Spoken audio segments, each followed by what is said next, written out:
vídeo de hoje a gente vai falar sobre Uptober e Moonvember, esses conceitos do mercado cripto que sugerem que os meses de outubro e novembro sempre vão ser meses muito positivos de alta para o mercado. Então hoje a gente vai explorar se isso é verdade e, mais importante, se você deve ou não estar investindo em Bitcoin e criptomoedas neste momento. Bom, então vamos lá, pessoal. Vamos começar a nossa análise aqui com esse gráfico de retornos mensais para o Bitcoin.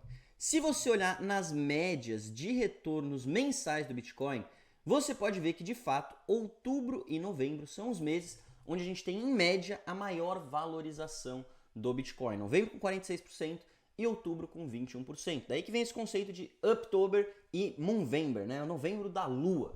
Se você olhar por outra ótica aqui, né, outubro, todos os anos que a gente teve aí, né, desde 2013, apenas 2 anos foram negativos em outubro para o Bitcoin. Sendo que um deles foi menos 3%, quase nada, o outro menos 12%. Então, de fato, realmente é um mês que historicamente costuma ser muito positivo para o Bitcoin. Em novembro também tem um pouco mais, né? São 4 anos que foi negativo, mas também na sua maioria anos muito positivos, certo? Estendendo essa nossa análise para anos pós-halving do Bitcoin, se você ainda não sabe o que é o halving, a cada 4 anos, recompensa dos mineradores é cortada pela metade. Isso é o que a gente chama do halving do Bitcoin. Toda vez que acontece, inicia-se um ciclo novo de alta. E no ano pós-halving, a gente costuma ter as fases mais explosivas de alta desse ciclo, né? Então o primeiro halving foi em 2012. E em 2013, outubro e novembro tiveram aí resultados expressivos. Ano pós-halving, mais 60% e mais 449%. O próximo halving, 4 anos depois, em 2016. Então, em 2017, outubro e novembro do ano pós-halving, 47% e 53% de valorização. Próximo halving em 2020, então ano pós-halving 2021. Aqui a gente teve um outubro muito positivo, porém um novembro negativo, um novembro de menos 7%, certo? Então cria-se a expectativa, baseado na história, que os meses de outubro e novembro em 2025 possam ser, sim, muito positivos, certo? Isso é história, se você olhar, não tem como negar esses dados. Mas, claro, não é a única coisa que a gente vai observar para tomar as nossas decisões. Um outro fator que eu gosto de acompanhar muito quando a gente está falando do Bitcoin é a liquidez global, certo? Então, há algum tempo, essa macro investidora, Lyn Alden, gosto muito do trabalho dela, inclusive recomendo que leiam o livro dela, Broken Money, publicou esse artigo aqui falando sobre a correlação do Bitcoin com a liquidez global. E nesse estudo, eles perceberam que ao longo de um período de 12 meses, o Bitcoin é o ativo mais correlacionado que a gente tem à liquidez global, com uma correlação de 83%. Ou seja, se a liquidez está subindo, o Bitcoin está subindo, se ela está caindo, o Bitcoin está caindo. É a correlação que ele tem, 83% ao longo de um período de 12 meses. O que faz com que seja extremamente importante também que você analise a liquidez global. Mas no final do vídeo a gente vai falar um pouco mais sobre isso. Outros fatores muito importantes também é o que está acontecendo com o Bitcoin na questão política, regulamentação, adoção institucional e governo, certo? Então, falando sobre os Estados Unidos, a gente tem aqui esse post que fala sobre o Jerome Powell, presidente do Banco Central do Fed, falando em 2021, Bitcoin é um ativo extremamente volátil e por isso não poderia ser utilizado como uma reserva de valor. Ele não é pareado em nada, certo? Então, um comentário extremamente negativo sobre o Bitcoin em 2021. E aí você vê a mudança de postura em 2025. Bitcoin é como ouro, só que é um ouro virtual. Realmente é um grande competidor para o ouro. Então a postura mudou muito por parte do presidente do Banco Central, do Fed. A postura mudou muito em relação aos chairmans da SEC nos Estados Unidos. Então essa seria a Security Exchange, o órgão que regulamenta investimentos nos Estados Unidos. Em 2021 até 2024, a gente tinha o Chairman Gensler, que era um cara extremamente contra as criptomoedas. Então ele falando aqui, ó, Bitcoin e outras criptomoedas nunca serão usadas como moedas. Fora todos os ataques, perseguição que ele fez pro mercado cripto. Cara, um cara extremamente terrível, um câncer para a indústria, né?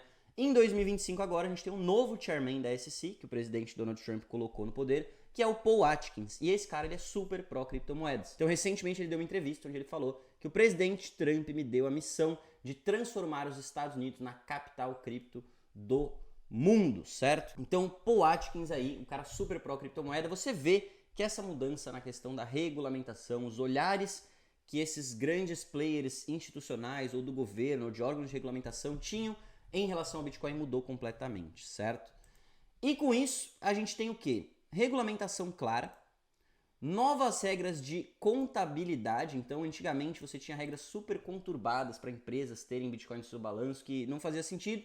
E agora, com a entrada do Trump, esse governo bem mais pró-cripto, tudo isso tem mudado. E a gente tem bancos e TradFi, que seriam as finanças tradicionais, se preparando para integrar com o Bitcoin, né? O Michael Saylor, que estava dando esse discurso aqui, hoje ele é um dos maiores holders de Bitcoin do mundo, né? E a gente vai falar um pouco agora sobre essa adoção institucional, governamental, a questão do lançamento dos ETFs, observando este site aqui, que é o bitcointreasuries.net. Recomendo que depois vocês acessem esse site, deem uma olhada aí, porque eles têm informações muito interessantes, tá? Então o que esse site faz é traquear os investimentos de todas as maiores empresas que estão alocando em Bitcoin. Não só as maiores empresas, como também os ETFs, governos e outras instituições. E desde que eles começaram a comprar Bitcoin com mais força, né, a partir do ano de 2024 e 2025, as empresas já holdam mais de 1.017.000 Bitcoins. Isso aqui, para você ter uma noção, é 5% de todo o supply que tem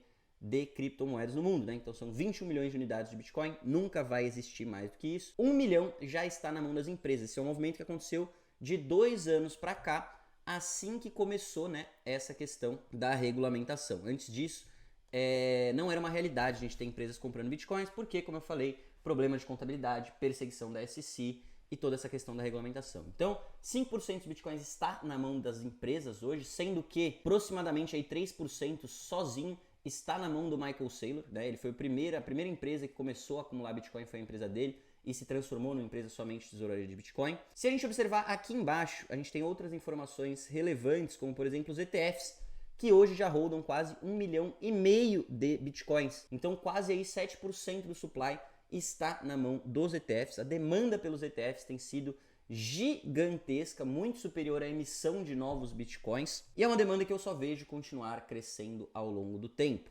E a gente tem aqui também, né, os governos holdando aproximadamente 500 mil de Bitcoins. Então, perto aí de 2,5% a 3% dos Bitcoins também estão na mão dos governos. Então, se você somar as empresas com os ETFs, com os governos, a gente já tem aproximadamente 15% de todo o supply na mão desses players institucionais e governamentais. Coisa que há 2 anos atrás, antes de 2024, quando a gente teve o lançamento dos ETFs, quando teve essa mudança de regulamentação, não era uma realidade. Cripto ainda era visto como um faroeste. Então você observa como que esse mercado mudou, certo? Outro ponto importante para a gente ressaltar é que a maioria, não são todos, tá? Mas a maioria desses players institucionais que estão alocando em Bitcoin, eles não estão para fazer negociações de curto prazo, para fazer trade, para ganhar dinheiro rápido. Eles viram Bitcoin como uma reserva de valor, como uma nova forma de dinheiro muito poderosa e vão holdar Bitcoin no longo prazo. O Saylor, né, dono da Strategy, 3% de supply, ele já falou que não vai vender nenhum desses Bitcoins, ele só vai continuar comprando e, cara, cada tempo que passa ele compra mais e mais e mais. E ele só vai continuar acumulando, certo? Então a gente tem aí pelo menos 3% desses Bitcoins da mão do Saylor que ele não pretende vender, certo? Nem vamos considerar os 5% completo, vamos considerar 3% do Saylor que ele não quer vender. ETFs são mais negociados, tá? Aqui entre investidores de varejo, eles podem vender e tal. Então nem vamos considerar os ETFs. Governos que começam a comprar Bitcoin também não têm essa mentalidade de trader. Não quer dizer que eles vão segurar para sempre, mas eles também não pensam em vender. Por exemplo, se a gente pegar aqui, né, a maior parte desses Bitcoins de governos está na mão dos Estados Unidos e da China. Os Estados Unidos com 198 mil Bitcoins e a China com 190 mil. Somando com a Grã-Bretanha, na Inglaterra, 449 mil. É quase esse valor que a gente falou aqui dos 500, né? E os Estados Unidos se comprometeu esse ano, né, o presidente Donald Trump assinou um decreto da reserva estratégica de Bitcoin para não vender esses Bitcoins. Pode entrar um presidente novo, daqui a 4 anos decidir vender, mas até lá eles não vão vender. E se eles não vão vender, a China, maior competidora de frente, cara, também não vai vender, porque se o Bitcoin continuar subindo seria uma desvantagem estratégica, enfim. Então a gente tem aí mais pelo menos 2% do supply que não vai ser vendido.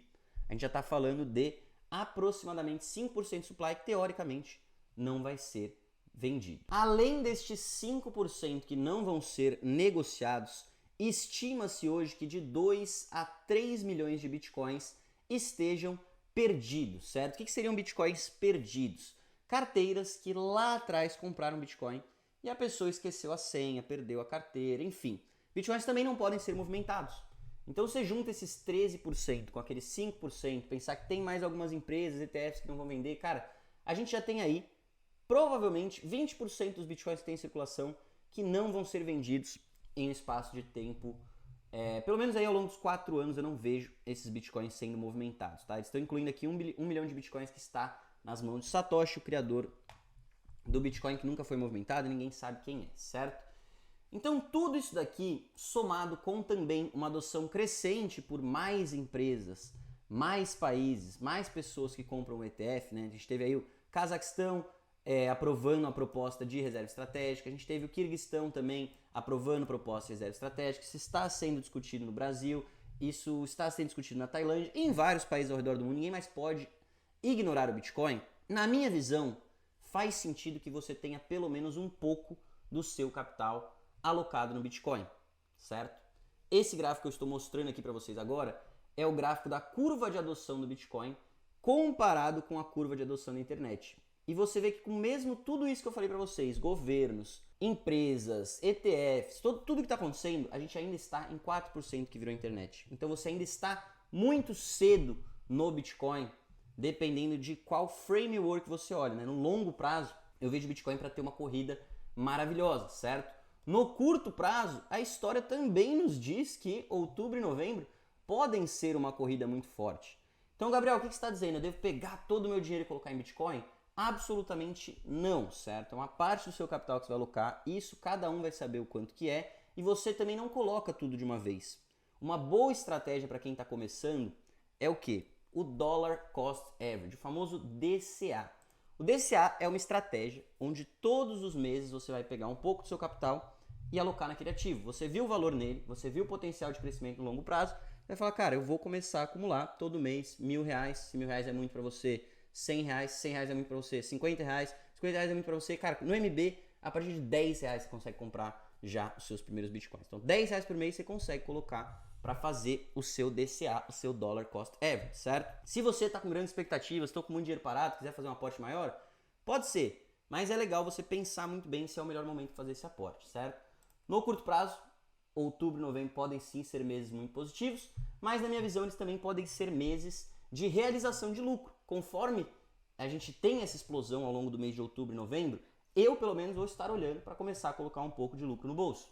Eu estou investindo no Bitcoin desde 2022, que nem muitas das pessoas desse mercado, não só no Bitcoin, mas na Solana, no Ethereum, várias moedas que se valorizaram muito. E normalmente, se você observar, depois do final do ano, de um ano pós-halving, né, o ano depois do ano pós-halving, a gente costuma ter um ano não tão positivo. Ó. Então 2014, o ano que é depois do ano pós-halving, não foi tão positivo. Se você observar em 2018 também, foi um ano que majoritariamente foi negativo. Se você observar 2022, o crash que a gente viveu também foi muito negativo, certo? Então, por mais que eu acredite que a gente está para entrar na fase mais explosiva do ciclo, agora outubro, novembro, que nem a gente falou no nosso último vídeo de análise semanal de mercado, eu também acredito que a gente está chegando próximo do fim deste ciclo. Tem alguns indicadores que nos apontam isso, que eu quero ressaltar para vocês, para também não trazer só aquela super expectativa de alta. Longo prazo é alta, curto prazo é alta, mas eu estou esperto para o ano que vem o que vai acontecer também, tá? É importante você ter a hora de colocar lucro no bolso. Este gráfico aqui, ele mostra em relação aos ciclos do Bitcoin. Então, análise histórica. Toda vez que a gente tem o halving marcado por estas linhas azuis, você vai perceber que o mesmo número de semanas do último fundo até o halving costuma ser o mesmo número de semanas do halving até o topo. Aconteceu em 2012, onde o fundo, 55 semanas até o halving, foi o topo, 55 semanas após o halving. Aconteceu em 2016, onde o fundo, 77 semanas antes do halving, depois do halving o topo foi 77 semanas depois. Aconteceu em 2020, 75 semanas antes o fundo, 75 semanas depois o topo. E agora em 2024, isso não é obrigação a história se repetir sempre, né? Mas a gente teve o fundo 75 semanas antes do halving e 75 semanas depois do halving vai nos dar logo ali 29 de setembro, comecinho de outubro, certo? Então isso aqui é algo para você ficar de olho, não quer dizer que vai ser o topo, mas é algo para você ficar de olho. E a liquidez, que eu falei para vocês que é outro ponto que eu gosto de observar, ele também nos mostra que a gente pode estar chegando no final de um ciclo de liquidez. Então esse gráfico aqui eu tirei da Cross Border Capital, que é uma casa de análise especializada em calcular a liquidez global, né? Então o dono da casa lá é o Michael Howell, ele tem o livro Capital Wars, o cara é especializado nessa parte de liquidez. E o que esse gráfico está nos mostrando é a média dos ciclos globais de liquidez, quanto tempo eles duram, né? A parte de cair, enxugada de liquidez, e a parte de subir, injeção de liquidez. Tracejado, a gente tem a média de todos os ciclos que tivemos aí de liquidez.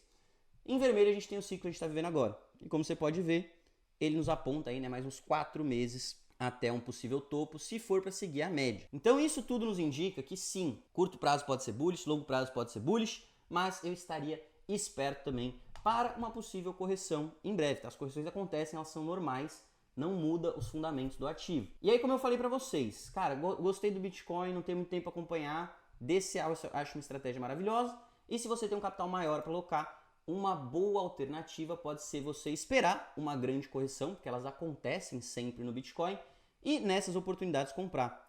O que seria uma grande correção? Por exemplo, ao longo desse ciclo de alta, a gente teve mais de uma vez correções de 30%, e o Bitcoin continuou subindo dentro do ciclo de alta. Ó, duas aqui que eu trouxe para vocês de 30%. Em ciclos de baixa, ele já chegou a cair 70%. Eu acredito que o Bitcoin vai viver correções de 70% novamente? Acredito que não, cara. É um ativo diferente agora. ETFs, governos, empresas, ativo limitado, virou mainstream, eu acho que ele não cai mais tanto. Mas você não pode descartar a possibilidade de uma correção de 40%, 50%. Se a gente pegasse isso do topo que ele marcou aqui em 125, 40% cairia na casa dos 75 mil. O que faz sentido, foi um topo aqui, foi um fundo aqui, poderia ser uma região. Se você falar de uma correção de 50%, 60 mil dólares. Foi um topo aqui, foi uma batalha aqui, né, uma região de suporte, aqui ele deu um toque. Então, pra mim, cara, se você vê o Bitcoin novamente, se você tiver a chance, talvez ele nem chegue a esses valores novamente, de ver entre 75 mil, abaixo de 75 mil, cara, pra mim, é a fucking buy zone. Que aí mesmo que você tenha o seu DCA, todo mês você compra, essa é uma estratégia. Você tem um dinheiro parado, cara, aqui é onde você compra com a mão cheia, certo? Era isso que eu queria trazer pra vocês, essa análise sobre October, Movember, ciclo do Bitcoin, tudo que tem acontecido aí, o panorama de modo geral. E se você quiser comprar, negociar o Bitcoin e também vários outros criptoativos, você pode abrir a sua conta no NB, maior plataforma de investimentos da América Latina. O QR Code vai estar aqui na tela, aqui no vídeo, em algum lugar aí, não sei se está em cima, direita, esquerda. E é isso, espero que vocês tenham gostado desse vídeo, a gente se vê numa próxima aí. Grande abraço e valeu!